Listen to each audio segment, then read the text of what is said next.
Arhijereji i fariseji su razumeli da je Gospod govorio priče na njihov račun, da im je otvarao oči kako bi vidjeli istinu.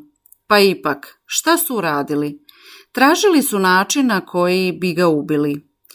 Da predubeđenje nije smetalo njihovom zdravom rasuđivanju, oni bi, ako ne poverovali kako je zahtevala očevidnost ukazanog, a ono pažljivo rasudili da li je zaista i na samom delu onako kako Spasitelj objašnjava.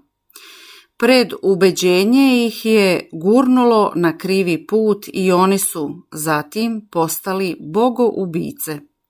I uvek je tako, pa i danas. Nemci, a posle njih i naši, onemčivši, onemevši umom, čim u evanđelju sretnu čudo, odmah viču: nije istina, to nije bilo, niti je moglo biti, to treba precrtati.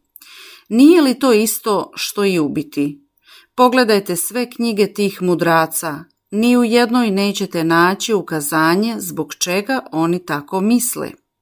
Ni jedan od njih ne može reći ništa protiv onoga čime se dokazuje evanđelska istina.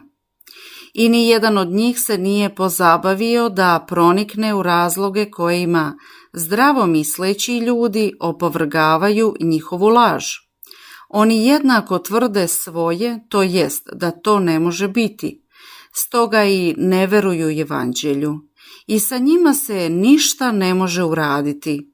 Oni su spremni da idu i protiv samog Boga.